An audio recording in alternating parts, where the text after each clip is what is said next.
Hold on, guys.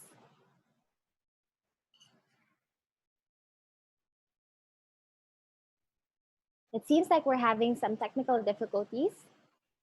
Please message if you can hear me. Please let me know, Jaan, if you can already hear me. We're already checking the audio. Yan. So let us know if you can hear me now.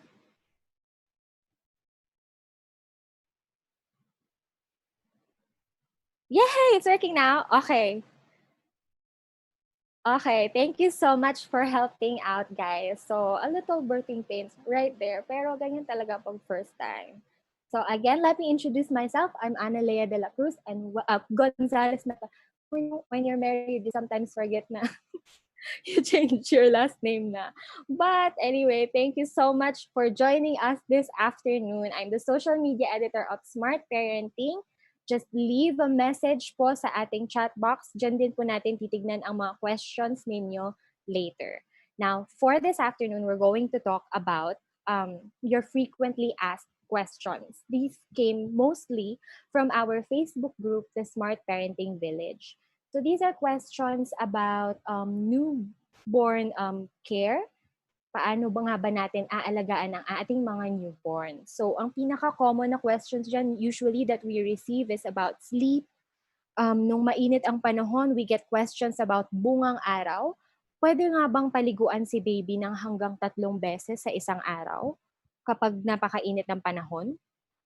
Pag uwi tayo ng ospital, pag uuwi na tayo ng bahay galing sa ospital, ano nga bang dapat nating i-prepare para sa baby at para na rin kay mommy? So all of that, we will try to answer later. We have two experts with us today. So we're very, very lucky. We have Miss Ria Lopez Campos. She's a certified sleep consultant and child behavior specialist. We also have pediatrician Dr. Faith Alcazarin. Welcome po to this episode of How Po. Now, for all of you na hindi pa nakakaalam, suking-suki na po natin dito si Miss sa Smart Parenting, si Miss Ria at si Dr. Faith. Natulungan na po nila tayo sa napakaraming Smart Parenting articles at Smart Parenting talks. So, part po sila ng Stratum Health Partners. Miss Ria, Doc, could you please tell us more about Stratum po?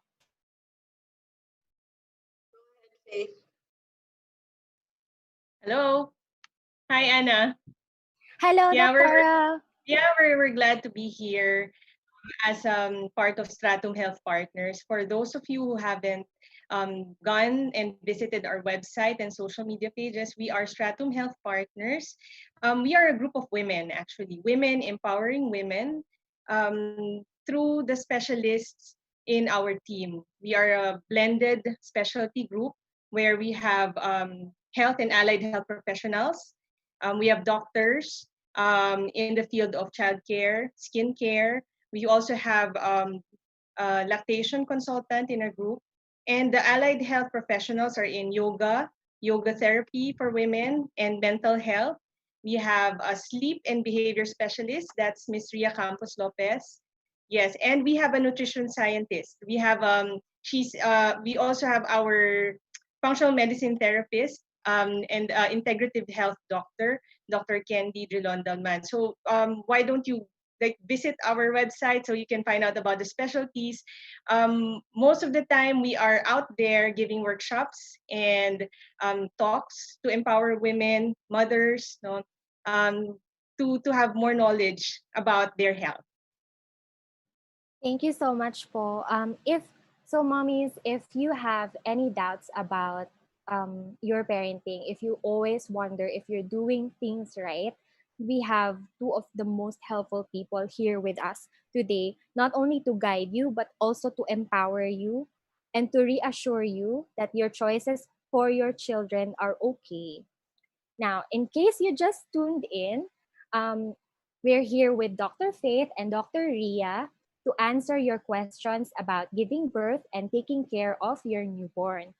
If it's your first time to visit the website, please don't forget to bookmark our events page para hindi nyo po ma-miss ang mga susunod pa nating How Po sessions and live sessions. Don't forget to like our Facebook page and our Instagram page. Also follow us on Twitter. Don't forget to like and subscribe sa YouTube namin. And please feel free to join our Facebook group, the Smart Parenting Village. So Doc, let's start our journey, Miss Ria. This one po is for Doc Faith. I just gave birth. Yes. Ito po yung isa sa question natin na nauna. I just gave birth and I'm ready to bring my baby home. Ano po ba ang mga kailangan kong ihanda? Thank you for that question, Anna. Usually talagang overwhelmed ang mga mommies on what to bring. They usually bring the entire home to the hospital. Pero sa totoo lang, kaunti lang talaga yung kailangan ng bata bago kayo umuwi. The basics are, of course, the essential would be clothing. Um, Important dyan ang bonnet, mittens, tsaka yung foot cover. Because in the hospital, we would understand, no? Ano, air condition, tapos nun malamig. So, ang mga recommendations ko na damit, usually yung nasa long sleeves. Okay din na merong short sleeves kasi hindi natin sure kung yung bata magre-require ng IV therapy. No, hindi natin masasabi ahead of time if the delivery will be completely normal or magkakaroon ng kailangan ng IV. So, pwede kang magdala ng long sleeve tie sides. Usually tie sides nire-recommend ko yung tinatali sa gilid para mabubuksan ito to expose the chest. Pagka nag-skin to skin, it's easier para covered din yung likod. No? You would also need a nursing bib, especially if transporting the baby from one place to another. To cover the baby, hindi natin kailangan ng face mask no, na pang baby or ng face shield.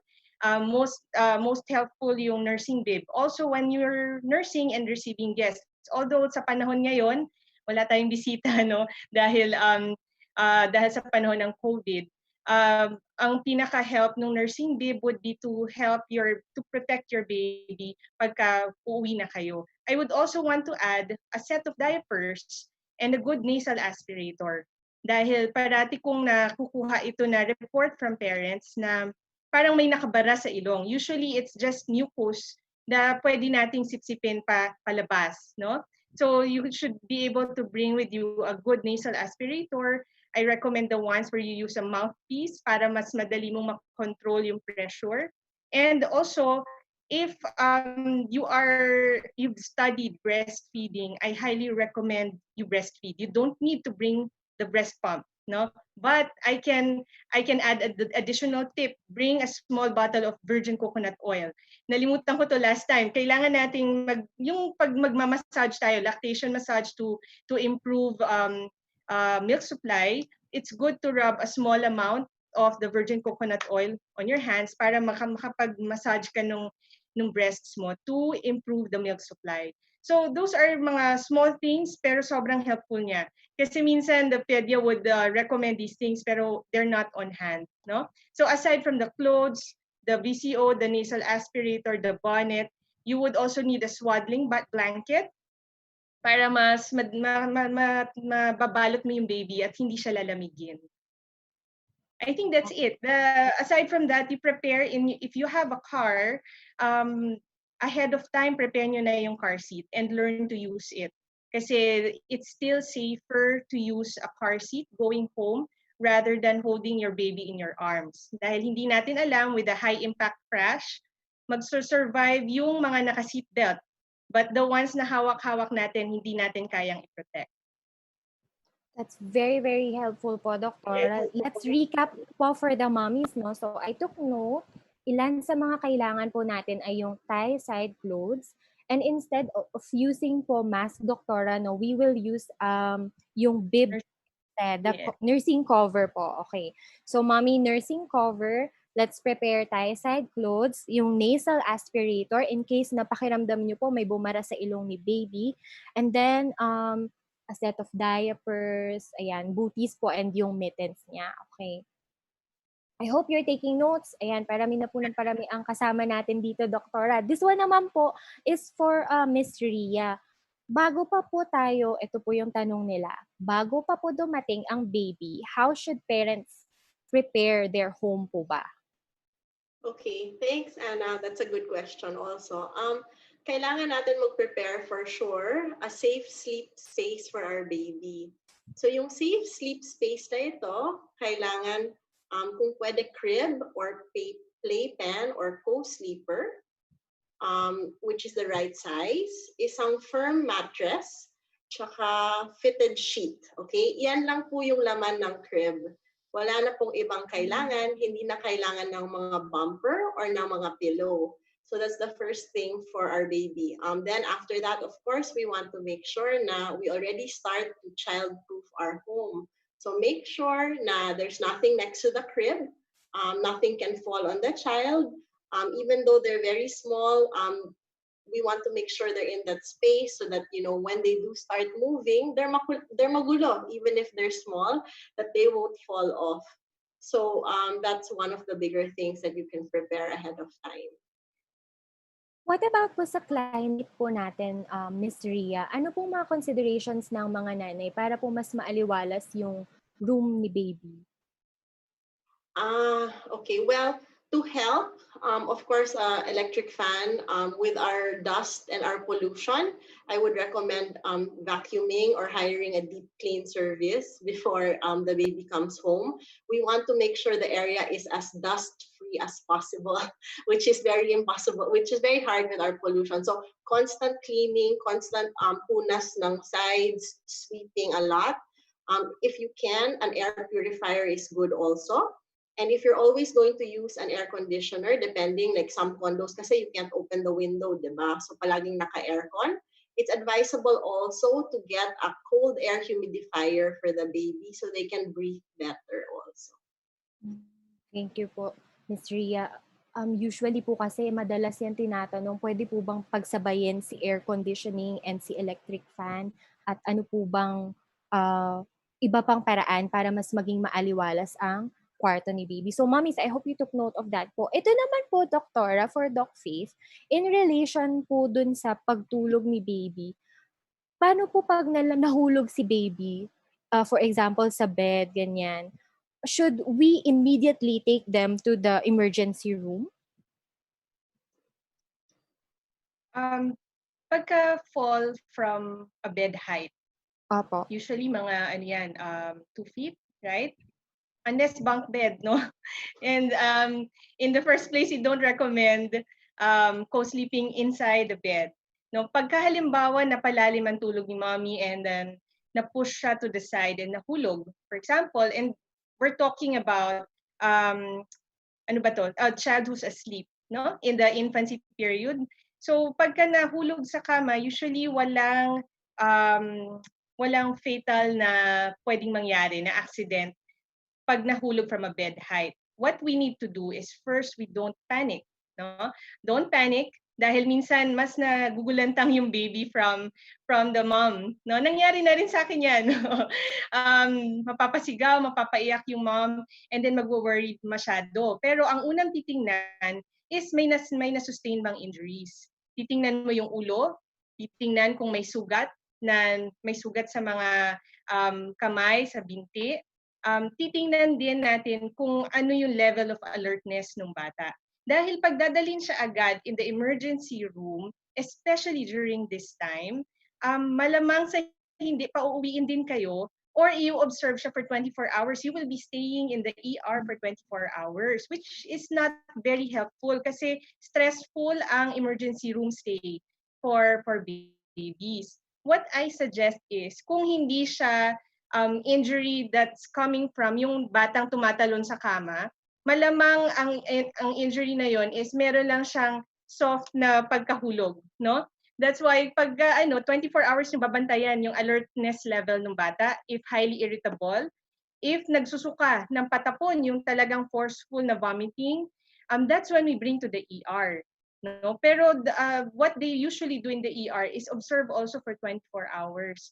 And by experience, it's just very stressful and traumatic for the entire family. Sa dalawa kong anak na parehong nahulog sa kama, wala akong dinala sa ER sa kanila. I just observed them. And then in 24 hours, check also movement of extremities. Meron bang preferential movement? Kung isa lang ang ginagalaw niya or Kung sabay naman and symmetric and active yung bata, then there's no problem.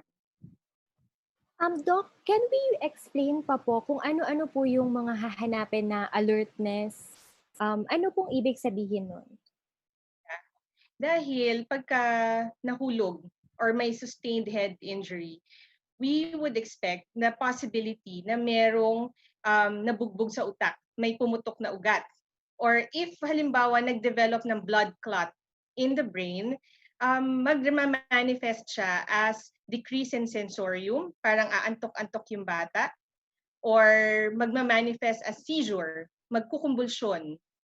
And then another overt sign would be talagang vomit siya. Why? Because pag nag-increase ang intracranial pressure, yung pressure sa utak natin dahil may namuong dugo, nagko-cause siya ng vomiting dun sa bata. So those are the red flag signs na kailangan nating itakbo sa ospital. But I wanted to assure also the mommies here na pagka nahulog from a bed height, hindi siya usually fatal, no? Ang nagkakaroon ng mga bleed sa utak, yung mga batang talon ng talon and then head first yung mechanism of injury. But those na nag-slide down, nag-roll off ng bed, hindi ganun ka-severe ang injury if at all, no? So maganda to prevent this also, provide a safe sleep space. It's not the safest place to put a baby in. Pagka sa bed ng mommy and daddy, especially surrounded by mga adult pillows, wiwi lang si mommy in the bathroom, pagbalik niya nasa sahig na.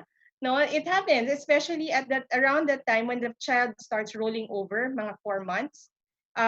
Mas mabilis silang makarating in all corners of the bed and mas mabilis silang malingat ka lang, nahulog na sila. Also, one way is also to provide padding around the bed para alam natin na if ever mahulog, merong cushion, meron siyang yun lang, there are ways to prevent this. Katulad ng sinasabi ng ating sleep specialist, si Miss Ria, to provide a safe sleep space, especially during that period na sila, they cannot protect themselves. Yeah, I think yes po, Miss Ria, go ahead po. No, because it can be used also when you lay them down and you need to go to the banyo. Yes, sometimes especially for moms who are alone the whole day, a safe space for your child where they cannot get hurt, they cannot fall out is very important. Especially also, our babies, especially the newborns, iyak po lang sila ng iyak minsan. Yeah. So sometimes then nakaka-stress pag kinakarga. We might move too fast for them and shake them. So it's also good to be able to put them down for a few minutes so that the mom or dad can calm down, take a few deep breaths, and then pick them up again. And that crib or playpen is always safer than a parent who is nagpapanic, diba? And again, it's natural for parents to panic, but at least we have that space to put them down for a bit. Kung makikita nyo lang po yung mga messages nila when we check our community, ramdam mo po talaga yung kaba and yung takot. So it's very reassuring that there are actually ways to prevent it, number one. And two, there are exact symptoms, if I may call it po, na makikita mo sa anak mo para malaman mo kung dadalhin mo na siya agad sa... And I think ang pinaka-importante nakuha po namin dito, Doc, wag po tayo magpanic. So, mommies, let's not panic. If the baby falls, let's not panic. Okay. Now, let's check po if we have, let's see. Naku, ang dami nyo na pong fans, Miss Ria at Doc. Mamaya babasahin po natin yung questions nila. Okay. Okay, so ito naman po, Miss Ria, bilang certified sleep consultant, ano pong totoo po ba yung team no sleep? Ano po ba i-expect nila sa pagdating sa pagtulog? Okay, so that's a good question. And yes, I want to say it is really team no sleep for the first few weeks of life. So parents, get ready. Kaya nyo yan. Kasi the realistic expectation is your baby is only sleeps for short periods. So mga 30 to 45 minutes yung tulog kasi kailangan mag-breastfeed ulit. Our baby stomachs are very, very small. So nagugutom sila every 2 to 3 hours. So what's going to happen is baby will sleep, they'll wake up, gutom, feed, and pagkatapos ng feed, change diaper kaagad. From changing the diaper and changing their clothes, they'll be sleepy again. So then tulog again 30 minutes. So parang the system just goes around for 2 to 3 hours for the first few weeks of life. And then slowly, pag na-establish na yung good milk flow of the mom, when the baby is strong at sucking, kasi nakakapagod din for the baby to breastfeed. After a few sucks, pagod na rin sila, so they sleep. So after a few weeks, they also get stronger. And then as that happens, the sleep gets longer. And then that whole cycle of, I call it eat, sleep, eat, poop, repeat, will get longer and longer. So by mga 16 weeks, we can see progress of better sleep. And also po, in the first few weeks of life, our baby does not have the difference between day and night. So minsan sa day, tulog na tulog sila, and then at night, gising na gising. So, it's really also just part of their development, but we can support that by, during the day, making sure to expose them to light, and at night, to keep all the lights off, maski nagising po sila. Meron po bang other ways, Miss Ria, apart from exposing them to sunlight po and turning off the lights para po ma-orient po sila sa day and night? Should we let them, meron po bang silang cues or yung mga babies? Yeah, in the first 8 weeks, I'd say not really. Because at this point, we can't establish a routine. We really have to follow their lead. If they're hungry, they're hungry. If they're sleepy, they're sleepy. So in these first few weeks, I really just advise parents, just enjoy this very difficult but very joyful newborn stage. Diba? It's just a season in time. You will be the most tired that you ever are. Pero okay lang, when you see your baby, ang saya-saya nyo naman, di ba? That's okay. That's part of it. It's okay to be tired also.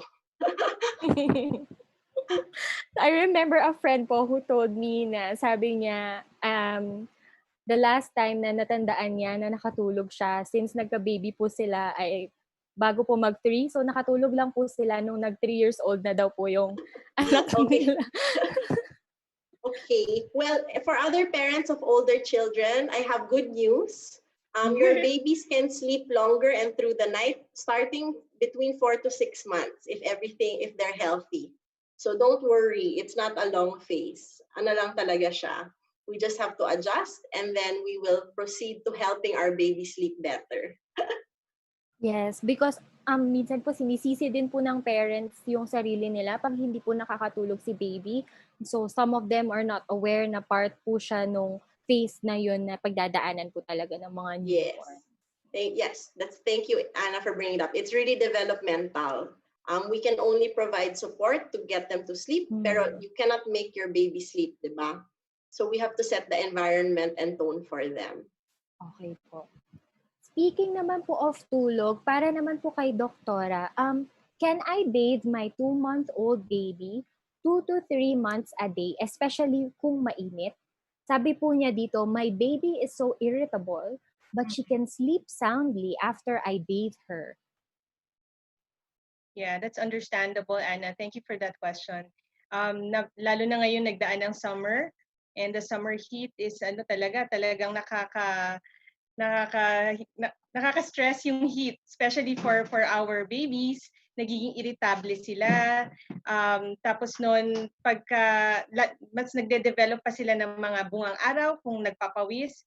Pero for younger infants, those who are below 6 months old, I wouldn't recommend giving them a bath for more than twice a day because nakaka-dry ang tubig. Nakaka-dry ang pagpapaligo ng skin. What I would recommend is pwede namang twice in a day, but in the middle of the day, we can do like a sponge bath and then pagpapalit ng damit. Papalitan ng damit ng cotton na fabric para hindi sila papawisan. Also, if we can afford it, let's adjust the ambient temperature. Paikutin ng hangin. If you have air conditioning, dun sa part ng araw na pinakamainit, buksan ng air conditioning system para hindi maging irritable yung bata. It's just a matter of controlling the temperature para makontrol din yung sweating ng bata. Ayaw natin, dun sila nagiging irritable kasi pagka sobrang init, tsaka hindi controlled yung environment na temperature.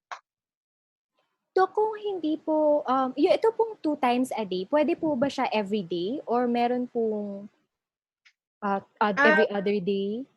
Not really. Actually, dito sa bansa natin, mainit talaga. So, ang recommendation ko, if you will give bath every day na twice a day, make sure that there is no cold draft. Like, hindi nakabukas ang bintana, hindi nakabukas ang pintuan, walang aircon sa katabing kwarto, na that will cause cold draft. Dahil yun naman yung nagiging kalaban natin pag nagpapaligo. Yung cold draft, siya yung nagkakos ng nagsisipon-sipon yung bata or nagiging irritable lalo dahil nga nilalamig. So we don't want that to happen. Just a quick bath twice a day will help. Okay. Every So, day is okay. Okay. So, mommies, make sure lang po na wala pong draft, cold draft sa area ng paliguan ni baby para po pwede natin siyang mapaliguan ng 2 times a day, every day. Okay. Thank you po, Doktora. What about naman po sa pag-ihi? Ito po yung isang tanong sa atin ngayon.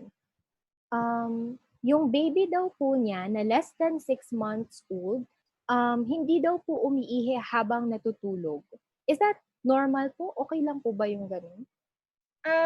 Dapat po ba Actually, nagigising si yeah. baby? Tama, nagwo-worry siguro si mommy because habang tulog walang wiwi. Pero Opo. ang ating titingnan is yung buong 24 hours na output ng bata. So ang bibilangin natin kung halimbawa ilang buwan na nga ulit yung infant, mga 2 months old. Less So, than 6 months daw po, Dok.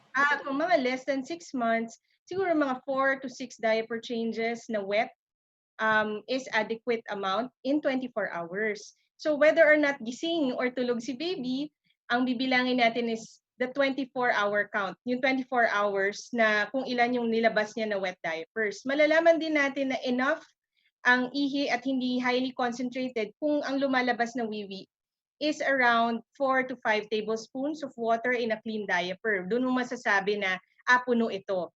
Pero pagka na-scanty yung urine, halimbawa yung kakaunti, mga signs na dehydrated yung bata or not getting enough milk, makikita mo na darker yellow yung kulay ng ihi at hindi siya nakakapuno ng diaper.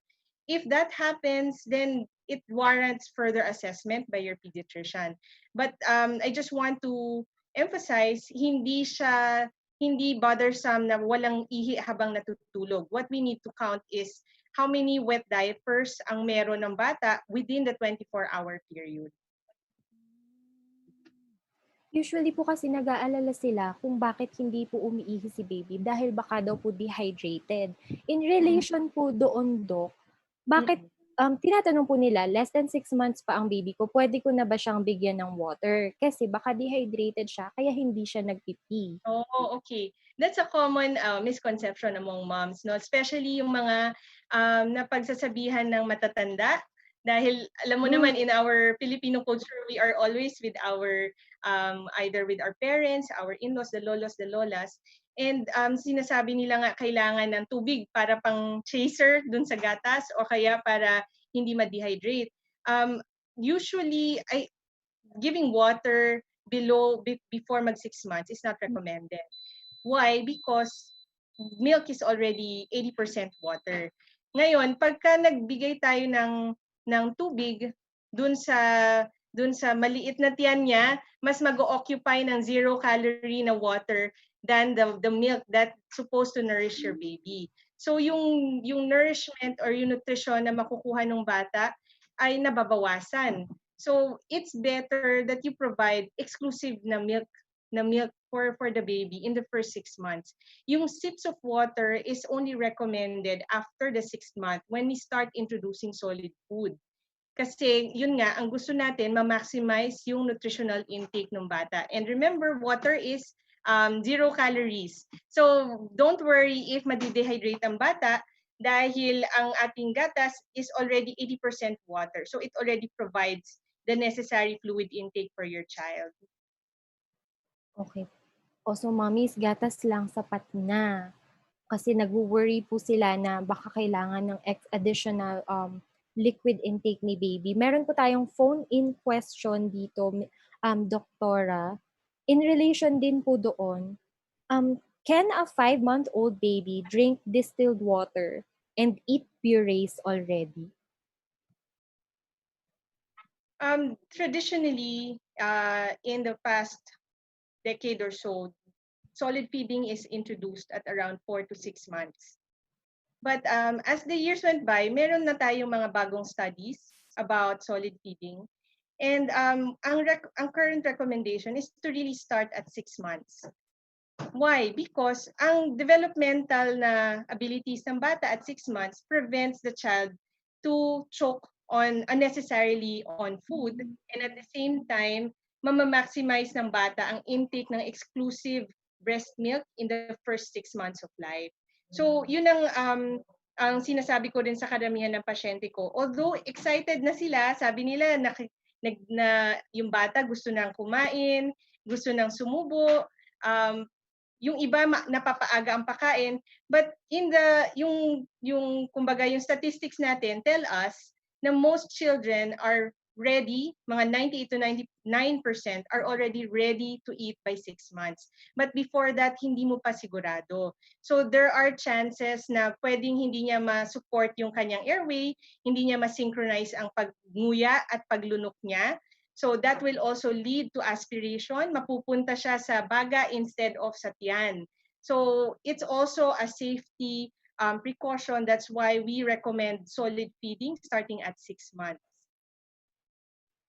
Okay, Doktora, before po tayo, and Miss Riyad, before po tayo pumunta sa questions natin about vaccines, kuha po muna tayo ng mga questions from our viewers right now. Ayan, sa inyo pong mga fans. Ang dami po actually nag-greet sa inyo na, hi Doktora, hi Miss Ria, welcome to Smart Parenting. Ayan. Ayan, tignan po natin yung mga questions nila. Piliin po natin. This one. This one po is very nice. Is it okay for a 3-month-old baby to lose weight? Ayan. You can take turns po sa pagsagot, Miss Ria and Doc. Yeah, I can answer that, Anna.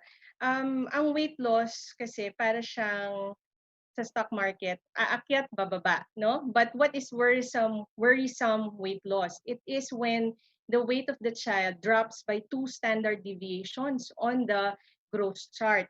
That's why it's also important to monitor on your growth chart. If you have your baby book, check the back pages o kaya yung front pages, meron silang WHO na standard growth chart. And makikita mo kung nasaang banda na yung timbang ng bata. We don't look at it as a single point, as a single reference point, but we look at the trend. So if the child loses weight significantly, makikita mo na babagsak siya by 2 standard deviations. That is when we need to do further investigation. If may problem bang metabolic yung bata, meron ba siyang cardiac problem. Otherwise, we also try to address and correlate with the other symptoms of the child. Kung nag-lose weight siya, and nag-exclusive breastfeed si mommy, nakikita ba natin na yung output niya, yung urine and stool output is adequate? Or titingnan ng doctor niya kung maganda ang latch ng bata, if there is adequate transfer of milk, no? Or if nahihirapan bang mag-latch yung bata. Because all those are factors. Nakakakuha ba siya ng enough calories? That's why hindi bumababa ang timbang. Tapos noon, titingnan din natin yung trend. Kung bumaba yung timbang ngayon, last time ba, pataas na yung kanyang weight gain. So what were the factors that we need to look after or investigate para malaman natin exactly ano yung problema, tsaka magbigyan natin ng solusyon. Okay, so mommies, it's always best, as we always say in Smart Parenting, to always consult your baby's pediatrician para po, since all babies are different, mas maganda kung ang makukuha po nating advice ay unique para sa anak natin at eksakto para po sa pangangailangan ng bata. Ito Ang isang question, Miss Ria Doc Faith, is it okay old to food at night? 7 to 8 hours po ito. Tapos wala pong in-between feeding. Gigisingin ko po ba si baby para kumain? Sorry, how old is the baby? 3-month-old po. Okay, well, I'll answer first and then Faith can confirm my answer. But normally, our babies will wake up when they're hungry. So if your baby is of a normal weight, and we just talked about the growth curve, if your baby is on the growth curve, then at night, you can allow them to sleep longer. Usually, after 8 weeks naman, babies can sleep at night between 4 to 6 hours or 8 hours if you're lucky in one stretch. Anyway, they'll wake up when they're hungry. Now, if your baby is on the smaller side, like our question kanina na bumaba yung weight, then your pedia will recommend na gisingin. But I think unless sinabi ng pedia mo na gisingin, for me, I would prioritize sleep. Anyway, they'll have time to eat during the day as well. No? Faith, what do you think? Yeah, that's correct. I agree with Ria. The sleep really consolidates after a certain age. But during the newborn period, dun ka siya maging concerned if the stretch is like 6 hours na walang feeding yung bata. It's only during the newborn period when it is the first 28 days of life if we don't know yet. So 28 days after birth, important na feed regularly yung bata. But if you will exceed, the sleep exceeds like by 3-4 hours, it's good to, just lightly stimulate the child, like check the diapers para para gumising and then makapagpadede. Okay po. Yeah. So, So this mommy, is relative to age, ha? Yeah, It's not okay and po. not applicable to every child also. Okay po. Please take note, mommies. Okay, so let's see if we got that right. In the first 28 days of baby's life, we wake them up very lightly to feed. And then after that po, when they grow a little bit older, we prioritize sleep unless our pedia tells us na we have to wake baby up kasi he or she is in the smaller side. Yes po? Yes. Perfect. Okay. Okay. Thank O, you, mami, Anna. please take note. Ayan. Kasi lagi po nilang tinatanong, gigisingin ko po ba si baby? Hindi pa po kasi siya kumakain. Eh, may 6 hours na po. So, I'll make sure to share that information whenever may magtatanong po ulit sa atin sa village. Okay, last question po before we proceed to the vaccines. Yan. Let's check kung meron pa tayong humahabol. Ayan, sabi po ni Jean, thank you for the tip about weight loss, Doc Faith. Yan, this one. How can we soften the stool of a 5-month-old baby? Nahihirapan po kasi si baby. A 5-month-old who hasn't fed yet na solids. If that's the case, then gusto kong malaman gaano katigas yung poop na lumalabas. Kasi minsan, mothers confuse yung constipation with yung yung lag in the stooling frequency. So, parang sa kanila na siya constipated na kung halimbawa nagkakaroon ng every other day na stooling o kaya every 3 days na stooling. We will know if the baby is really constipated kung nagpapakita siya ng signs ng irritability, no? Irritability tapos straining during that time na nagpapass siya ng stool. Now, I'd like to ask if that baby is breastfed or formula fed because it matters a lot. Babies who are breastfed are not frequently constipated, if at all. Kasi very, very fine ang breast milk and easily digestible to cause constipation. But if the child is on milk formula, there is a chance that the baby is not able to tolerate the milk formula well. So in this case, it's either you try to relactate the mother if the mother is willing, and or you change the milk formula to a finer kind, a more hydrolyzed formula that can be easily digested and absorbed. Doc, gaano po ba katagal bago nai-o-observe ko si baby bago ko po masabi na hindi niya po hiyang yung formula milk niya? There are signs. If the baby is always colicky, yung parang kabag siya and then iyak, irritable, and then nahihirapan matulog, always asking na magpabuhat. No, pagka ganun siya na mga na sustained after giving your for example, if you just switched formula, marami kasing factors eh. Sometimes the mom just changed the formula and then you observe 1 to 3 days at most. If yung bata talagang iyak siya ng iyak and then unconsolable crying because of the new formula, then it's time to switch, no? Pero yun nga, makikita mo rin na hindi niya tolerated pagka nagsistrain siya ng matagal, masyadong matigas yung pupo na lumalabas. If the baby develops a rash dun sa diaper area, ibig sabihin hindi niya kahiyang yung kanyang gatas. Okay. Yan. So, yun pa lang po yung mga questions natin for today. Meron pa pong nakapila, but punta po muna tayo sa ating vaccines.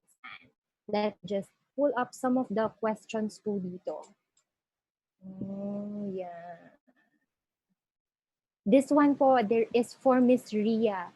Among your friends po who already have babies, do you have any tips po, Miss Ria, kung paano po sila makaka-cope since bawal po tayong lumabas-labas masyado ngayon? Yes, that's a really good question. And I think that's the struggle of every parent now. We're very concerned about our baby socialization. Pero let me assure you po, for all those who have newborns, it's only important to have you, the mom or dad, and the baby. Kayo na yung pinaka-importanting social interaction po nila, right? All they need at this age is to feel your love and support. So, take your time when they're awake, carry them, talk to them, you can sing, you can read. Basta, all they need to see is your face and your smile and feel your hug. For older kids, of course, we would like them to have their playmates, diba? Pero like my boys, we're at home lang then. So I have to take the extra effort to be their playmate also. So it's also up to the parent. I think that's the challenge for all the parents, and we're up to it. We've become their teacher moms, their playmates, all in one. And it's hard, it's nakakapagod, but at the end of the day, we really want our children to know us well also. So I can also say, take this as a blessing that you have time to spend with them, undivided attention, put down your phone, really just, watch them, observe them. And, that's more than enough interaction at this age. We don't need to worry. They will learn kindness, sharing, love. All these good values will come from the parents. And I think that's really what's most important at this time. Yeah. They will have time to go to school next year. Yes, Miss Ria, because we encounter questions po na baka mahuhuli yung anak ko kasi he has never seen anything from the outside world. He has never seen anyone. All he ever sees is ako, si daddy, yung kapatid niya. So they're very, very worried na baka hindi na-stimulate enough si baby and mahuli po yung development niya. So it's very comforting po what you said about just your smile, your touch, your hug is enough. So, mommies, please, please, please, don't pressure yourself too much. Thank you po. And Miss Ria, there's another one po dito. Dahil mahilig po tayong, also for Doc Faith, mahilig po tayong paarawan si baby, ngayon po may COVID-19, paano po natin, ano po ba yung best way na magagawa po natin siya? Okay, let me just answer quickly because Faith will answer. So sun exposure is important for the vitamins, and it's important for our babies to learn daytime, right? So we talked about that kanina. So sun is important, and Faith will tell you now how to expose your baby to the sun. Yes, since we're all indoors, depending on what kind of home you live in, it's best to find the window facing east, no? Kasi in the morning, meron tayong morning sun na tinatawag, and then that window facing the east side, kung saan pumapasok ang araw, yun ang bubuksan natin, no? Bubuksan and then try to expose your child by the window. No, buksan yung mga shutters, yung blinds, and then the curtains, because vitamin D obtained from the sun, and as well as the help that the sun gives in converting dangerous products, toxic waste products in the body, especially for the newborn baby, is very important and essential. So wag tayo mag-skip on the sun exposure. Actually, especially also for toddlers, mga infants, they need sun exposure. Aside from the fact that they get to know day from night, nandun din yung katawan nila nakaka-metabolize ng calcium better. So bones are stronger, and then with the vitamin D that they obtain from the sun, na nagiging immune regulator din siya. So gumaganda ang immune function ng bata. That's why wag natin ikulob yung bata inside their rooms. If they have a garden, wag kayong matakot. Kung hindi naman siya populated by other strangers, kung nandun naman siya within your vicinity, within your property, then let them go outside. Marami po kasi friends ngayon yung nag-struggle na mapaarawan yung kids dahil yung iba po nakatira po sa mga areas na hindi po tumatama yung sun, tapos natatakot din po silang lumabas. One question nga po about sa paglabas din po, Doktora, yung yung check up po ni baby, gaano po katagal or ano po ba yung tamang interval ngayon po na hindi po tayo makalabas kahit pagpapaaraw nagiging struggle? Oh, well, check-ups is ano yan eh. It's an essential healthcare service. Especially if kasama dyan yung vaccination na ating pag-uusapan later on.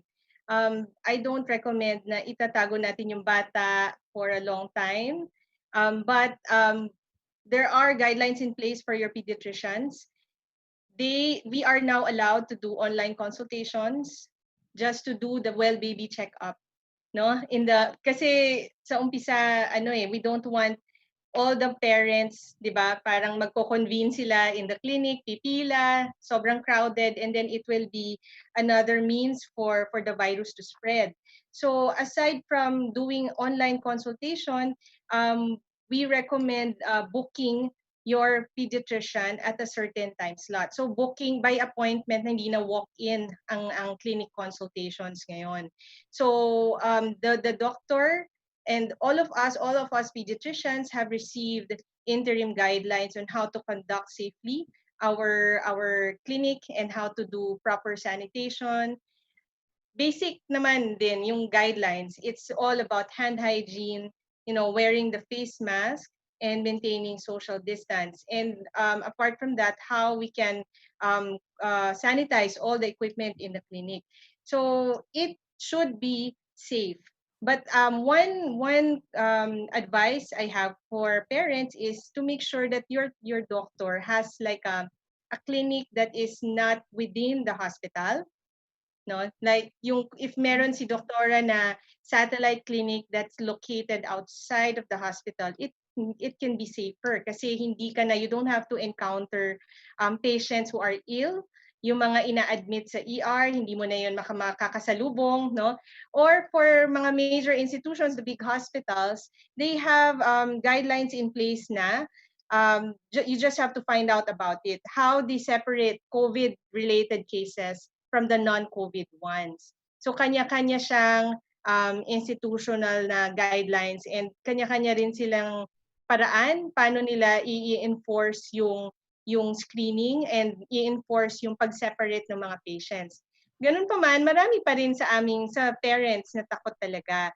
That's why if you will schedule, if it is a well baby consultation, it's best to be conducted online first, virtually. And then the vaccines, seek it out.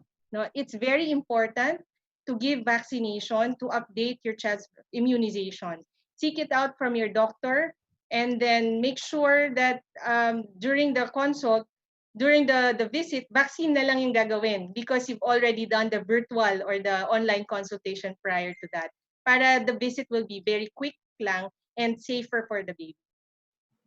So meron naman po pala tayong mga safety or mga mga measures para Yes, masiguro na ligtas po. So, hindi naman yes, po kailangang matakot as long as meron po tayong tayo po mismo mga mommies and yung pupuntahan po nating clinics, meron po silang mga guidelines para safe po yes. tayong lahat. Okay, May that's I very also helpful. add, Anna, Yes, go just lang po.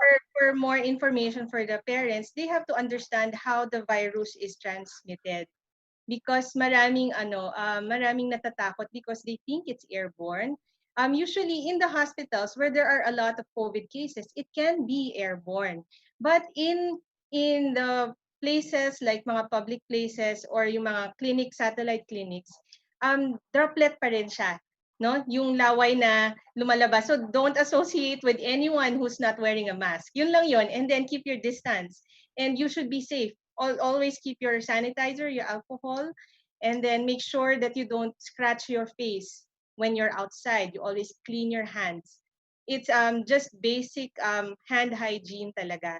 If you are aware of that, if you are confident that you can do those things, then it shouldn't be a problem. With regards kay baby, ano lang din, cover lang din. Kasi baby won't be in touch with other people. Wag niyo na lang pahawakan, no? From mga strangers who like to to play with the baby, pero with the doctor is supposed to be protected because she will be in her personal protective equipment also, no? Okay. So always remember po, mommies, napaka-handy po talaga yung sinabi ni doktora kanina na yung cover po, parang matagal-tagal po pa natin siyang gagamitin. So sana wag naman, pero um, let's keep it lang handy lagi sa atin kung lalabas po tayo ng bahay. Yan. So, ito po, marami pong siguradong magiging katanungan dito, Doc Faith and Miss Ria, sa usapang bakuna or vaccines. Yan. So, sa ating pong mga mommies na nanonood ngayon, if you go to the Smart Parenting website, we have an immunization schedule there that you can use as reference. So, bago pa po kayo pumunta sa pedya or kung nawala niyo po yung nasa inyo na, pwede niyo pong i-check doon yung mga bakuna na kailangan ni baby. Yan. Marami din po kaming smart parenting articles na pwede ninyong basahin para po updated po kayo kung ano pong mga bakuna ang kailangan na anak nyo at kung kailan.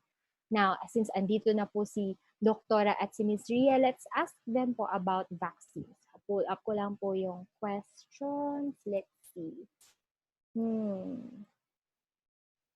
Yan. So, ang pinakamadalas po na nakikita ko dito ay tungkol sa pag namimiss po nila yung vaccine nila, doktora. Kasi ang tagal po nating naka-quarantine.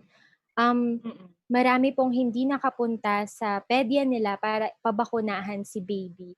Gaano po ba katagal pwedeng i-delay yung bakuna ni baby? At meron po ba tayong mga vaccines na kailangang i-prioritize? Yeah, that's a common question now kasi nga understandably nagkaroon ng quarantine, ng ECQ.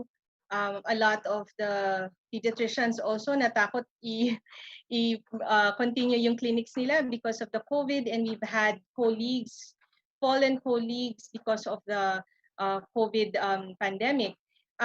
Yun lang, what I can say is kung ang question is hanggang kailan pwede i-delay, the first answer is we don't want to delay it, no? Because the more you delay, the more vulnerable your child will be for vaccine preventable diseases. Ngayon, gawa ng mga 3 months tayong nakulong, I would say 1 to 2 months of delay is enough na. So ngayon, hanapin nyo na yung mga pedya ninyo, magpabakuna na kayo, ask them to assess, what do I need, doktora? What do I need to complete first? But for infants below 6 months old, definitely the primary series will be the priority. Yung tinatawag nating primary series, yung tatlo yung meron siyang 6-in-1, or para sa mga nag-health center na vaccination, yung may penta na tinatawag, 5-in-1 plus oral polio, or yung 6-in-1 nga, nakasama na yung injectable polio. Tapos nun, yung rotavirus vaccine and yung pneumococcal conjugate vaccine.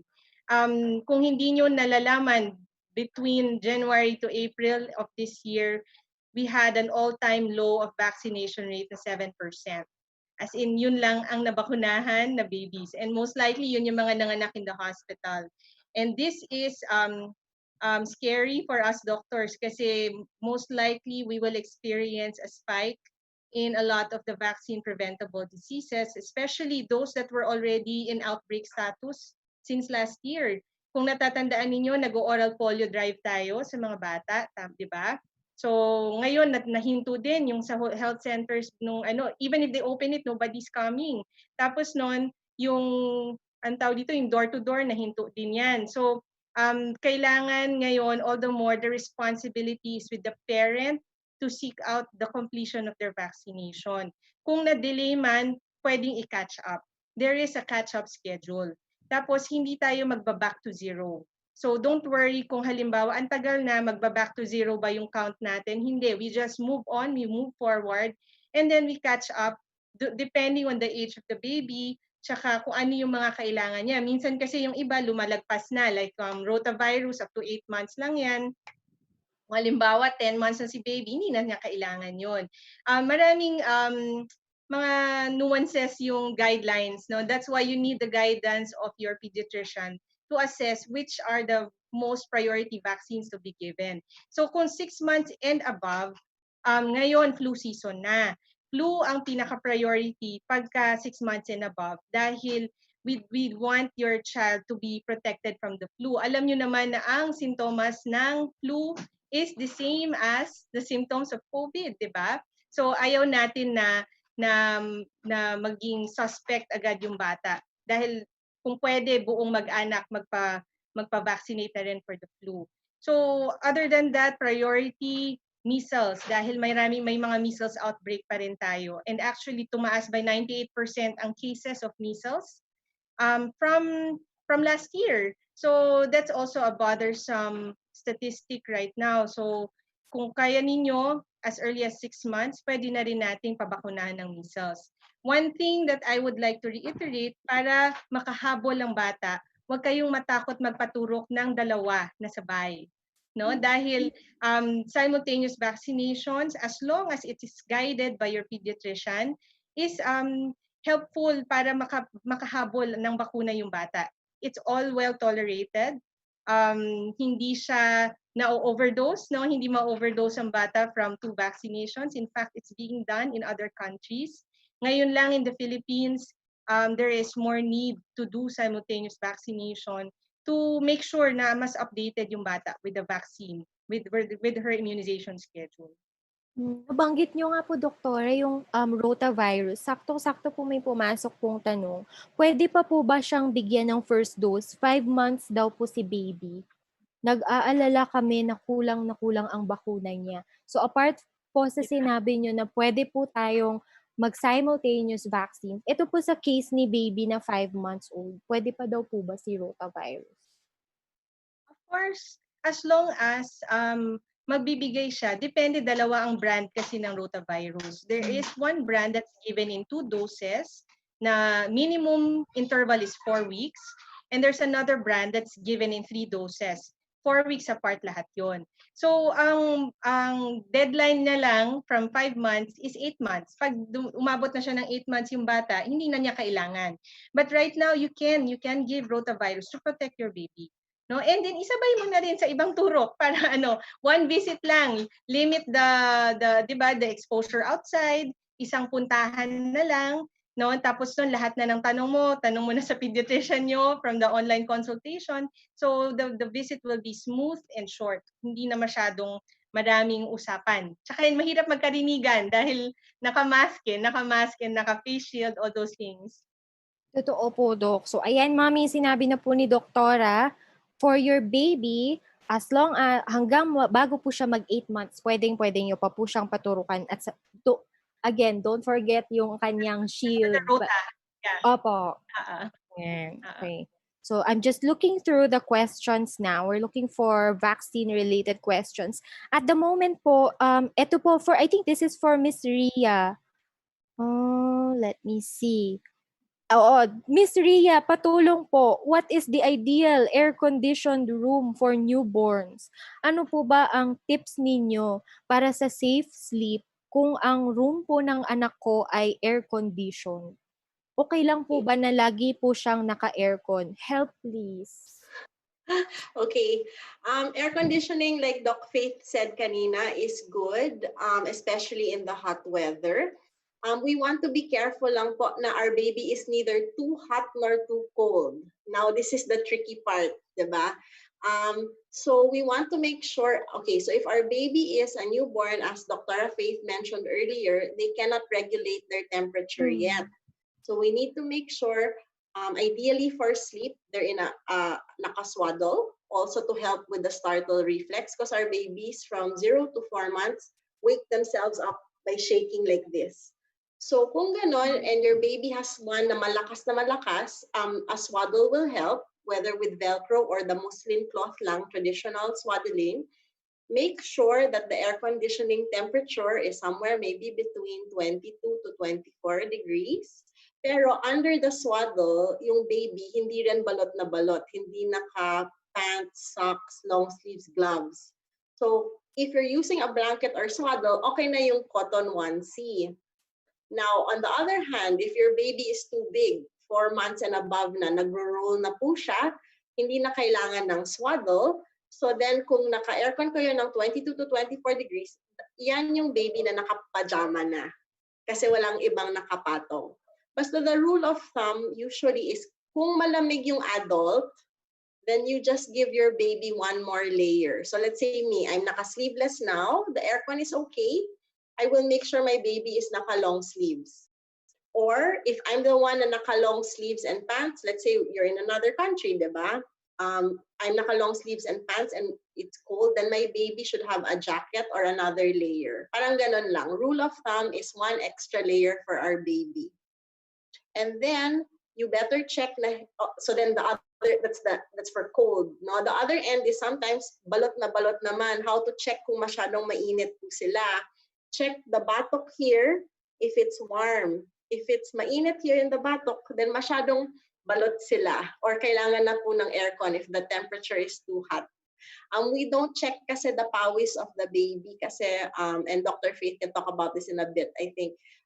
Their sweat glands also are not regulated. So minsan you'll notice the room is super cold pero pinapawisan pa rin si baby. So you don't also check pawis. Faith, sorry, do you want to say something about that?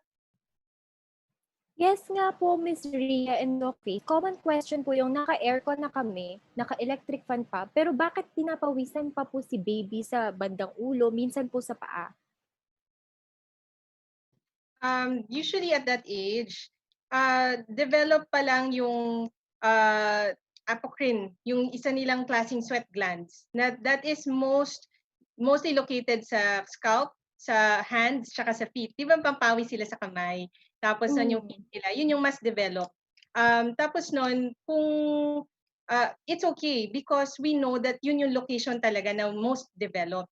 Pero eventually, magde-develop na throughout the entire body. So, it's normal na ganon. Dahil dun lumalabas yung heat. That's how the heat is dissipated. Dun kumakalat yung init.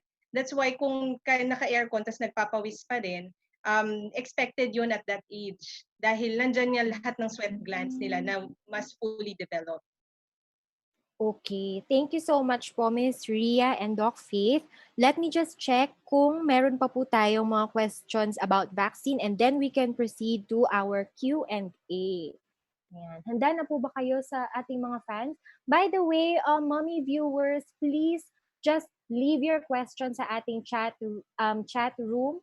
Pwede po siyang anonymous in case shy type po tayo. Pwede niyo pong i-anonymous ang inyong tanong. So, nagiiwan po kami dyan ng mga helpful articles that can guide you. Base po yan sa mga sinasabi nila doktora. Ayan. So, wala na po tayong tanong about vaccines. Doc and Miss Ria, let's go to our questions.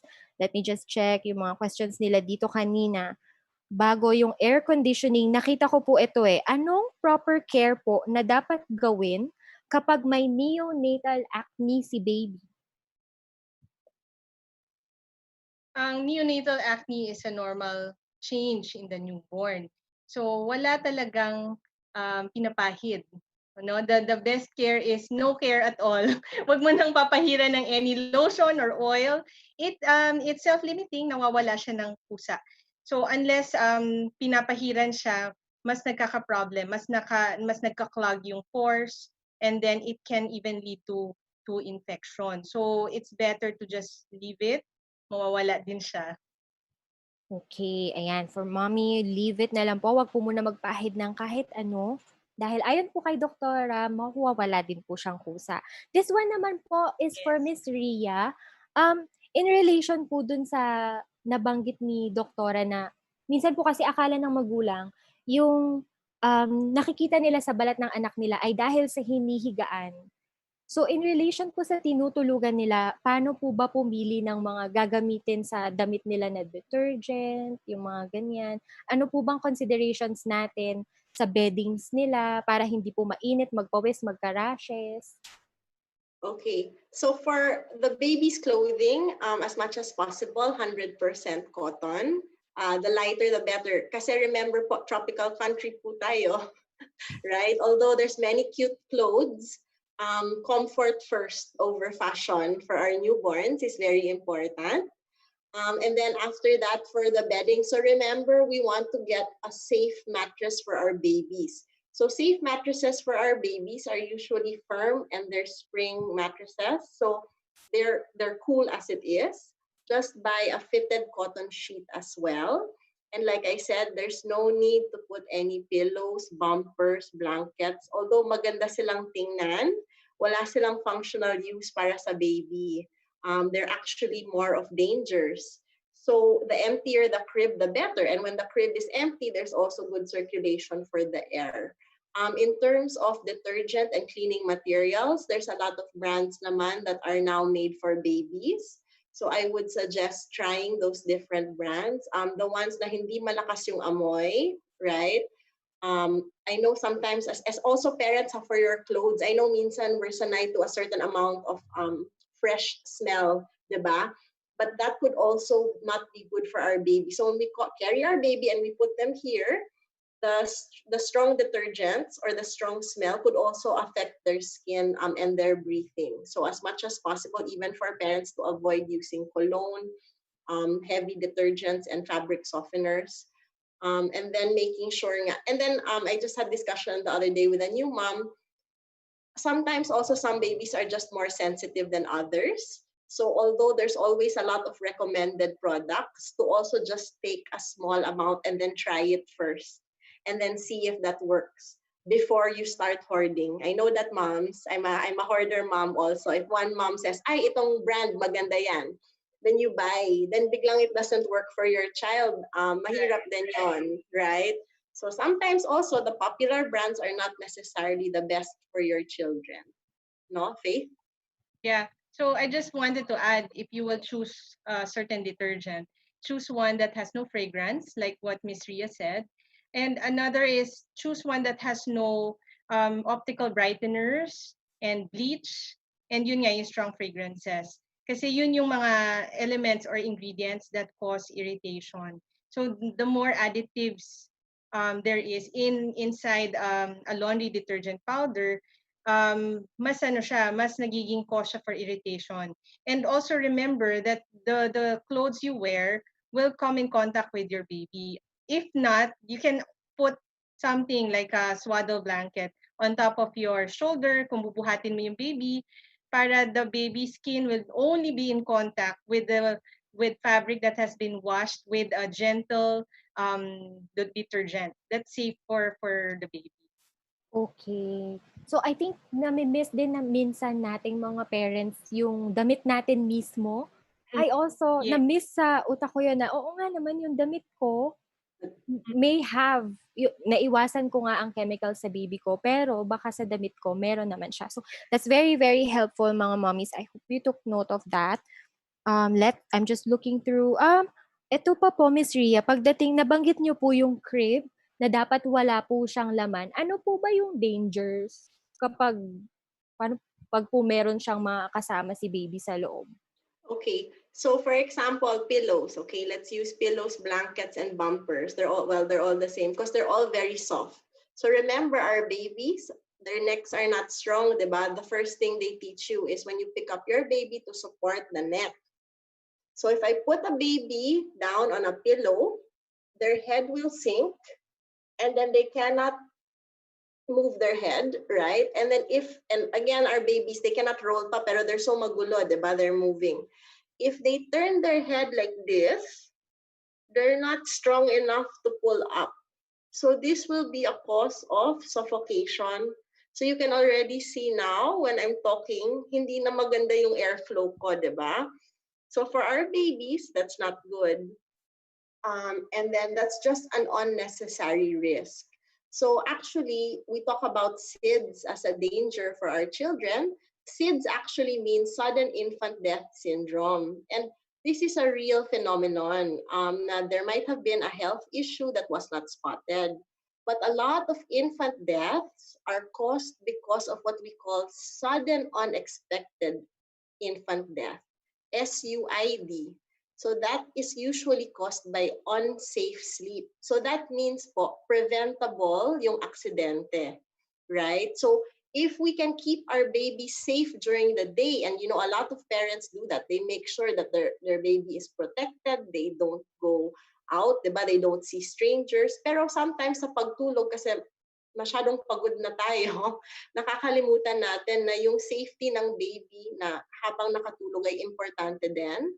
So tanggalin na natin yung mga gamit na yon sa crib. Hindi talaga kailangan. And you know, our babies really just need to be placed on their back in that safe space, and then they can sleep also.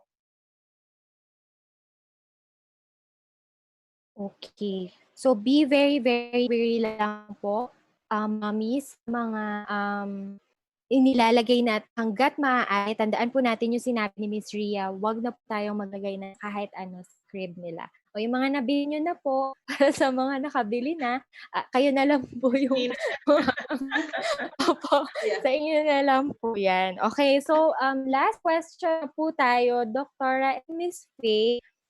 Eto po yung isa dyan. Manipis po ang hair ni baby. Totoo po ba na dapat magpakalbo o we leave the hair as it is? Can I use virgin coconut oil para po humapal ang buhok niya? Ang hair ng baby, may levels of development din siya, no? Much like ang toddler, ang baby natin, nagde-develop at a certain age, they acquire certain skills. Yung buhok nila, kakapal din siya on its own, no? So it's actually an old wives' tale na pag kinalbo, kakapal. Oo. Tapos nun, pag pinahiran, kakapal. So, kasi meron siyang life cycle. The hair follicles, meron silang life cycle. And hindi natin siya, parang sa halaman ba, hindi natin, walang fertilizer sa buhok. So, hindi natin siya mapapakapal using those things. Like, kung virgin coconut oil, makakatulong siya sa what do you call this, cradle cap, siguro, para matanggal yung mga dandruff, yung parang malangib-langib sa ulo. Pero pagka gusto mong kumapal yung hair ni baby, it depends on genes as well, no? In your family ba, ang mga buhok ninyo pino, kulot, or nakaalsa, no? Those are things na ma-acquire din ng bata as the baby, as the child grows up. Mapapansin nyo na katulad ng buhok ni mommy or katulad ng buhok ni daddy, no? There's no need to panic na manipis ang buhok niya ngayon dahil they really start out na kalbo. Tapos noon, mayroon siyang fuzzy hair, and then tutubo ng tutubo hanggang sa ma-assume na niya. Actually, in fact, during infancy, mag-shed pa yan eh, makakalbo pa sila, no? And then tutubo na yung tunay na hair niya. So don't, wag na kayong magmadali para kumapal ang buhok ng bata. It's a cultural thing, I guess, because I've had patients also na talagang kinakalbo yung bata. But judging from, kung i-consider mo yung relationship mo with the lola or your in-laws, no, it all depends. You have to consider yung ang tawag dito, interaction mo and the living arrangement. Kasi minsan merong iba talaga that they really insist, gusto nilang kalbuhin, kailangan dahil itong ginagawa natin sa ganitong edad para kumapal ang buhok. But coming from an expert's point of view, it will develop. It has its own life cycle. And then it will assume the hair that comes comes with the genes, no? So kung ano yung kunwari yung curliness ng hair ni mommy or ni daddy, makukuha niya yon, no? Okay, thank you po, Doc. Natatawa po ako habang nagkukuwento kayo because I think guilty po yung mommy ko na nagkalbo. Kasi kasi wala pa akong baby picture na may buhok ako. So, I will Okay. tell her later na, "Sumbong kita kay Doc, kinalbo mo ako." Not But marami necessarily a bad thing. Ang ano lang, ang worry ko lang pag baby, yung ire-razor tapos nun yes. pwedeng magka-nicks and cuts sa ano sa ulo dahil iyak na iyak yung bata, eh di gaganon siya, ayaw niya, takot siya. Pag nasugat, eh di lalo pa siyang ano at risk for skin infection. So if Yes. it's na unnecessary, then I advise my patients na wag na lang if kaya naman nilang ma-avoid. The mommies did po also ask kung meron pong shampoo na nakakapagpakapal ng buhok. So now, I think we can advise them na your baby's hair has a Yeah. natural hair Yeah. cycle. May Okay. natural din na shedding of hair. So Opo. yung iba nakakalbo. I would suggest yung iba kasi parating nakahiga yung baby, no? Hindi walang ibang posisyon or yung bata parating ano yung ulo. Mapapansin mo talagang may bald spot dito, nagshe-shed ng hair. So it also depends on the position of the child. Kung mas madalas siyang nakaganyan siya parati pag matutulog, mapapansin mo mas naglalagas in this area.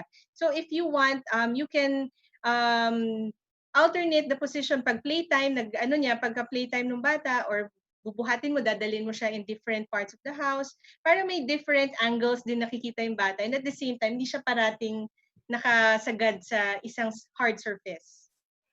Nabanggit po ni Doktora yun, Miss Ria, yung isang position lang ni baby. Paano po yung mga mommies na gumagamit po nung pillow? Since sabi niyo po kanina, wag pong lalagay ng unan. Pero paano po yung mga nag-iisip na tulungang mabilog po yung ulo ni baby using yung mga pillows po? Natanong din po nila yun kanina eh. Safe po ba, Miss Ria, na Yeah. gumamit para po sa flat na head? Oh, sorry.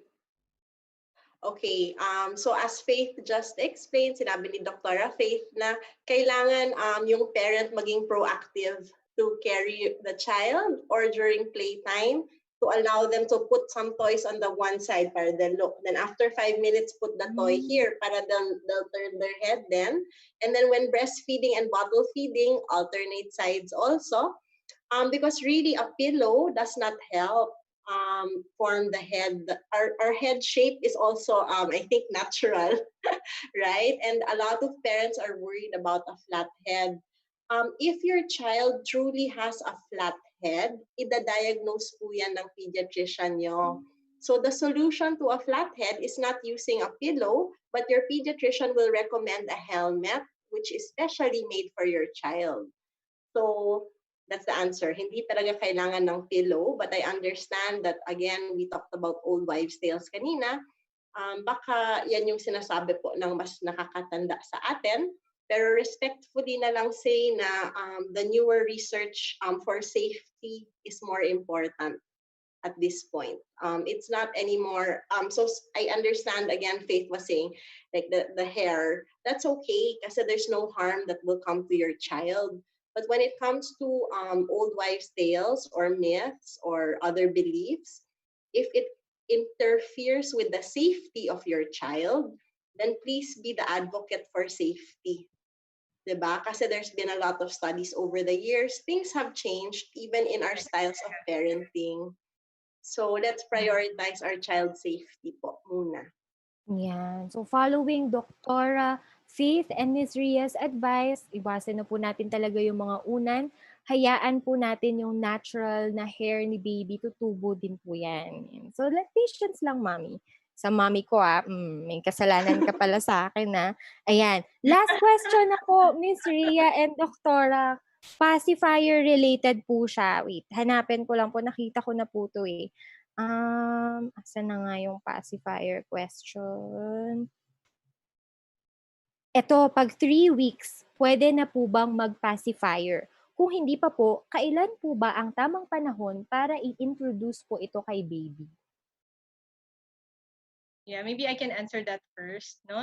Ang pacifier use is not recommended in our country, in according to the Philippine Pediatric Society and also American Academy of Pediatrics, it is discouraged, and for a good reason, because my studies that it can cause ear infection, candidal infection in the mouth, depending on the kind of material that you use for the nipple, for the pacifier. And at the same time, it doesn't really address a need, no?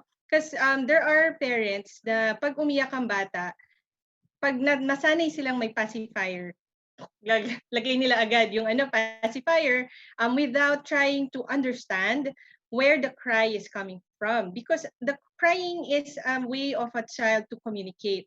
So kung ang bata hindi niya masabi, iyak talaga siya. Although pagka may pacifier, nagiging na siya, nagiging easy solution for a lot of parents na tatakpan ng bibig, bibigyan ng pacifier para tumahimik. That's one thing that I do not like, aside from the health risks, because pacifiers are very hard to clean. Remember, pagka naka-bottle feeding ang bata, you go through lengths para ma-sterilize ang bote niya. Pero itong pacifier, hindi mo siya malilinis frequently as you like. Yung iba nahihulog sa kama and then ibabalik, no? Or we don't know, papagpagin na lang gano'n, no? Hindi natin it becomes a means for transmitting disease, no? Aside from the fact na baka magpa-braces ka niyan in the future kasi merong mga pacifiers na that can cause jaw malocclusion. So nagkakaroon ng maling bite yung bata dahil sa sa kakakagat niya sa pacifier. Lastly, it's so habit forming that mahirap siya, para siyang thumb sucking. It's so hard to let go of the habit. Like 3 years old, gusto pa rin niya yung pacifier niya. It's even more difficult for the parents to let the child wean from the pacifier. And I guess Ria can can say something about pacifier use as well for as a And soothing behavioral. po, Miss Ria. Sinasabi po ni Yeah. Doc, iwasan po natin. Paano po nila mommy ang best way na pag-soothe? Yeah, actually, I was going to agree with Doc Faith. As a respectful parenting advocate, it's exactly what she said. A pacifier was, I guess, invented kasi hindi na nila alam kung anong gagawin nila sa baby. So, pinapasok lang. Pero yung pinaka-importante and what we like to talk about is our relationship with our child. So, even a 1-day-old, a few-hour-old baby is a person who is trying to tell us what's wrong with them, or maybe it's not even wrong. Maybe they're just expressing that they're happy to be with us. Kaso lang they can't talk yet. So iyak talaga siya. So we don't want to use the pacifier to keep them quiet. But nga, we will look for other ways to soothe them. So again, for our baby, and Faith was correct, we always want to respond to the needs of our child. Pero mag-check muna tayo kung tama yung response po natin. 'Di ba? So kung umiiyak, let's check first. Gutom, sleepy, gassy, diaper change, and is it too loud? Is it too noisy? Is it too bright? Ang dami-daming nangyayari, medyo sensory overload, especially for our newborns. So, we can eliminate other things before thinking na we need to keep them quiet. Kasi, of course, as a parent, ang sakit to hear them crying eh. So, I know that comes from a good intention usually na ayokong paiyakin yung anak ko talaga. But if that's their way of communicating, you want to make sure na parang check muna, anong nangyayari. Tapos kung alam mo kung anong kailangan nila, yan yung gagawin mo. Hindi mo gagawin yung ibang bagay. So let's say kung sleepy na si baby, I'm going to make sure to turn off the lights, but I'm not going to start playing, diba? Or I'm not going to give milk kasi hindi naman po yun yung kailangan nila. So it just takes a little bit of patience. Because again, mahirap talaga po marinig na umiiyak yung bata. Pero in the long run, mas maganda yan for your relationship. When you learn to understand your child, then it becomes easier. The crying will also lessen. And also, as we're wrapping up, I just like to say, we always say this, the calmer the parent, the calmer then the baby. Okay, I think that's one of the most important messages to say, and it comes perfectly at this point. So if your baby is stressed, because they're crying, don't get stressed. Okay lang po yan. Kayo po yung adult. You can take a deep breath and try to figure out what's happening. Okay. So, mommies, I'm so sorry that yun na lang po ang oras na meron tayo. We have to say goodbye. Miss Ria and Doc Faith, do you have any encouraging words for our first-time parents out there na nanonood po ngayon bago po tayo mag-end? Oh, and please invite them po sa Stratum po para mabisita po nila kayo doon Yes. or makapag-book po sila online. Yes, yes. Thank you. We had a lot of fun in this first session live webinar with Smart Parenting. Thank you for facilitating, Anna. Also, as a last remark for the new parents here, it's really difficult to go through the first phases, lalo na if you're a first-time parent. It is expected na maraming expectations sa inyo as parents, but you will learn to take care of your baby in your own way. You will have your own style, and it will be your own parenting. It will be your own parenting journey.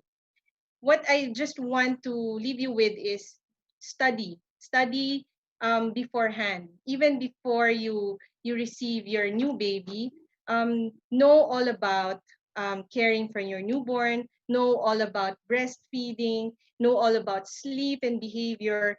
Try to know as much as you can, even if you know na naku baka malimutan ko, or I may not know what to do at that exact moment, but the fact that you are preparing for it gives you that confidence that okay, I prepared for this, so whatever happens, even if it's difficult, we can go through it together. Miss Yes. Ria?